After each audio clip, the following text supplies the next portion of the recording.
আমার কৃষ্ণার জল তৃপ্ত শেষ চুমুক। কিন্তু সবই তো করছি, সব নিখুঁতভাবে করছি, তাহলে কুমিরটা ঢুকলো কোন খাল দিয়ে? একটা কুমির তো ঢুকেছে, এটা ঠিক। বাংলা ভাষা আজ বিপন্ন কতটা সেটা বিতর্কের বিষয়, কিন্তু বাংলা ভাষা একটা সংকট যে তৈরি হয়েছে এটা তো ঠিক। এই যে কুমিরটা খাল কেটে নিয়ে এসছি আমরা, এটা কিভাবে নিয়ে এলাম? এটা আর কিছুই নয়, এটা হচ্ছে আমাদের একটা আত্মপ্রবঞ্চনা।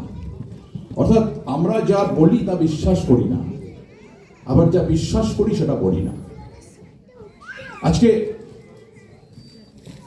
ইংরেজি মাধ্যম স্কুলগুলো বাড়ছে বা বেসরকারি স্কুলগুলো বাড়ছে। একটু আগে ভদ্রলোক বলে গেলেন বাংলা মাধ্যম আমাদের যে বেসরকারি সরকার পোষিত যে স্কুলগুলো, আমরা প্রত্যেকে যে স্কুলগুলোর শিক্ষক, মানিক, শঙ্কর, বিকাশ দা, আমি, তো সেই স্কুলগুলো যে সংকট আজকে সামনে এসছে, বেসরকারি স্কুলগুলো বাড়ছে, এই সংকটটা কোথায়?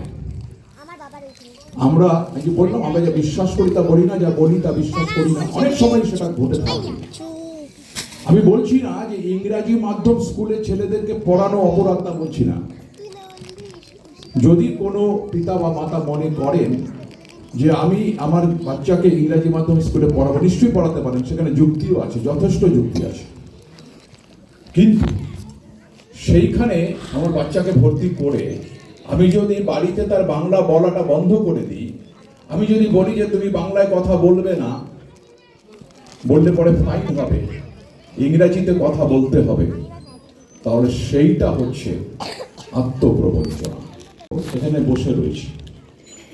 আমরা একটা জিনিস খুব ভালো জানি যে প্রতি মুহূর্তে আমরা অনেককেই চিনি না, কিন্তু everywhere, every time we are being followed by everyone. আমাদের প্রত্যেককে অনুসরণ করছে কয়েক হাজার জোড়া চোখ। আমরা তাদেরকে চিনি না, তারা আমাদেরকে চেনে। তাহলে আমাদেরকে এমন আচরণ করতে হবে যেন সেই আচরণটা তাদের কাছে একটা দৃষ্টান্ত হয়ে থাকে। আমি একটু আগে বলছিলাম না যে আমরা শিক্ষক হিসাবে সবসময় দৃষ্টান্ত আমাদের স্থাপন করতে হবে। আমি যদি নিজে দৃষ্টান্ত স্থাপন করতে না পারি, তাহলে আমি অন্যকে কি করে বলবো যে তুমি এই কাজটা করো, ওই কাজ? আমি তো সেই কাজটা নিজেই করি না। এটা উনি বলেছেন, আমি 100% এটা সমর্থন করি।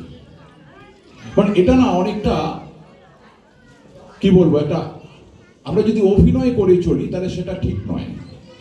যেমন আর কয়েকদিন পরেই আপনারা দেখতে পাবেন যে আমরা রাজপথ জুড়ে মিছিল করছি, গায়ে সরবরণের পাঞ্জাবি পরে, মহিলারা কপালে খণ্ডত্বর লেখা টিপ পরেছেন, শাড়ি পরেছেন, সেখানে জীবনানন্দের রূপসী বাংলার কিছু অমোঘ পংক্তি আছে।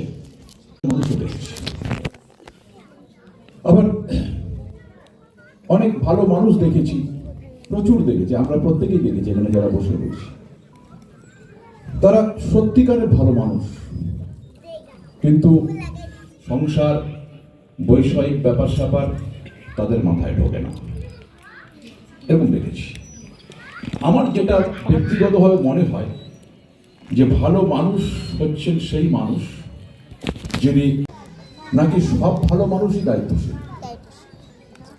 ব্যাপারটা একটা প্যারাডক্স।